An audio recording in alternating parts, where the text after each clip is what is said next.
Hello, everyone.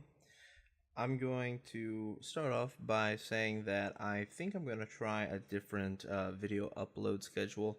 I kind of want to do a video during the week, more about news type things, current events, and then I want to try and start doing some either gaming streams or the food for thought stuff on the weekends in some kind of a stream form. The content kind of lends itself better to a conversation, but yeah, let me know what you guys think and what you guys would like to hear.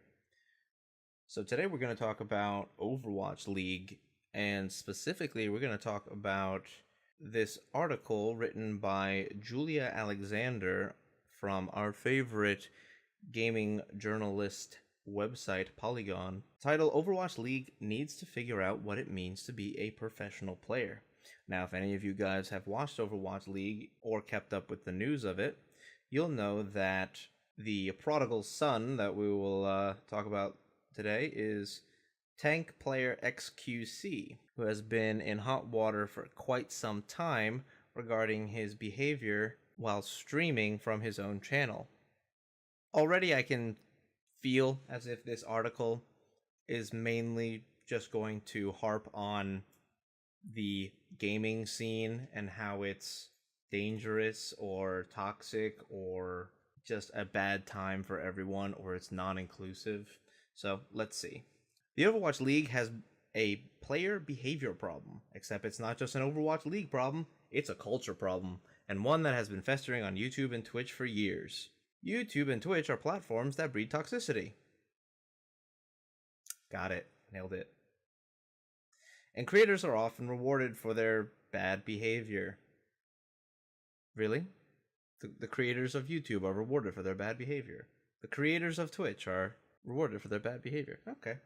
The more that casters yell, belittle, or talk about another streamer while playing a game, the more likely it is that people are going to tune into their streams on a regular basis. Some of gaming's most toxic figures are also some of the most popular. Yeah, like Tyler 1 and apparently xQc. How dare they have a large following of people who want to come and see them for their personality, as opposed to someone who sits there, doesn't say a word, performs fantastically or performs awful, and has no emotion. Yeah, that's a thrilling person to watch.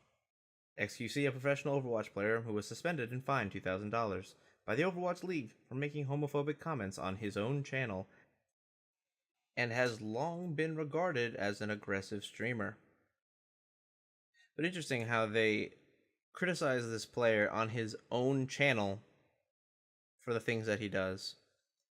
They didn't even talk about it being a league stream or anything like that. Now, I watched the video of him, going about this and saying what he did, and I could see why people have said it's a homophobic comment, but honestly, it's just in-game banter. Like, if you're a linebacker and you're squaring up against the opponent, you're not going to be like, oh, by the way, your hair looks lovely matted down underneath that helmet. No, you're probably going to shit talk him to get him off his game. I had a conversation about this with a friend of mine. Shit talking is just a way for you to get somebody off their game. It's to psych them out. Of course, you're not going to be nice, but the intention isn't to be mean. I can go into more details about that, but I'm not going to at the moment. xQc found himself in hot water once again on March 3rd when he tweeted out that casting is cancer. Who's offended? Referring to Overwatch League commentators. Oh, he was biting the hand that feeds him. Oh, now I see. So the ones offended were the casters. Got it. Mm-hmm. And he followed it up with another comment that many took to be a sarcastic job at commentators. You criticize the guy for making comments. You criticize his sarcastic responses. It's almost like you don't even know who you signed to your team. Look, a competitive person, a competitive gamer, is going to have a competitive nature about them. Whether they are winning or they are losing, they will have extremes in their emotions. That's the point. A competitive person is not always the person you bring home to meet your parents. Sometimes when they're mad at a game, they will list off every explicative that they know. Why? Because they're frustrated. And when they're happy, sometimes they'll be animated and still curse because they're happy. It's only in this circumstance or in these circles where apparently extreme emotions are bad. But let's go into these rules, which everyone seems to be breaking. The Overwatch League finally released a code of conduct on February 22nd for players to abide by after months of ironing out the details.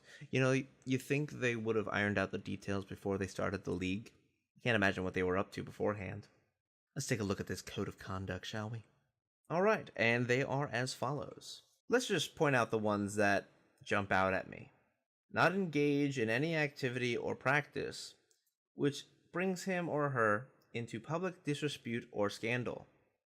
Well, you're asking quite a bit now, aren't you? You're asking somebody not to be a celebrity, is what you're saying. There are very few celebrities that I know, or can name off the top of my head, that don't have scandals. In fact, the ones I can name off the top of my head do have scandals, which make them infinitely more popular. Not engaged in any form of harassment or discrimination. Well, that's going to be super hard. That shit's changing by the day. Not make any false, defamatory, libelous, or slanderous remarks, comments, or statements. Yeah, man, just don't lie. Just don't. Also, don't be mean or defamatory or libelous or slander. Don't have any kinds of comments that could be considered offensive.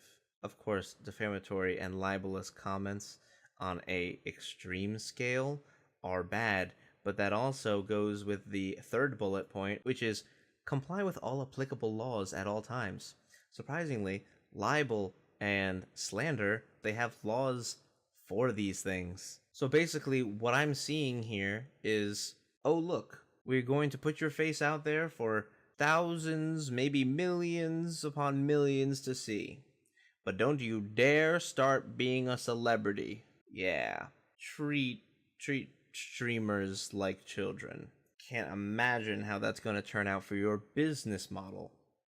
Now, the next couple parts of this article go into how Twitch's community guidelines will prosecute you for harassment and hate speech and cyberbullying on or off the platform, and then continues to say that Blizzard is also working on the same idea. If everyone who watches this video has played Overwatch, you've definitely seen the developer update in which Kaplan addressed the issue of toxicity. He basically said that we're gonna find you. You post YouTube videos of you being a dick, we're gonna find you. And they call it being proactive. No, it's witch hunting. You're not saving anybody. All you're doing is alienating your own player base. Maybe that's what you want, but I doubt it because it's a business, so you want to make money. I would want to make money if I was in a business, but then I wouldn't put in place policies in which I would essentially be removing players that could bring not only good but bad advertisement and exposure to my game. Just look at Kingdom Come Deliverance. Oh yeah, that one with all the bad press. Yeah, it sold over 1 million copies in the first week. By the way, it's actually a good game. While many applaud Blizzard's efforts to create a more welcoming space for all players, others aren't sure it's fair to police players outside of games. Yeah, it's not. You can't start policing people in a location or on a platform in which you do not have jurisdiction. That would be like a cop arresting you in Tennessee, except the cop's jurisdiction is in California, and you did like 70 and a 50. A, he wouldn't be on duty, and B, that's not his job. So on March 9th, there was an update to this article, and on March 11th, basically detailing how these codes of conduct have been applied to all the players.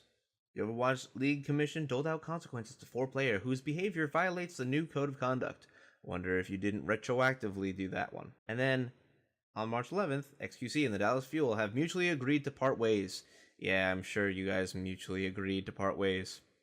I'm sure it wasn't you were highly recommending him to part ways with you in exchange for being able to continue to stream on Twitch or have the possibility of coming back to the league eventually, maybe when he figured out the rules a little better. Mutually agreed to part ways. My ass. Competitive online gaming is overrun with toxic players. While it was once confined to games themselves, we are now seeing that behavior infiltrate professional sporting leagues where independent Twitch streamers are rapidly becoming certifiable athletes.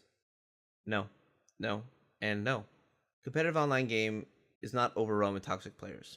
What people consider toxic is becoming broader and broader by the day.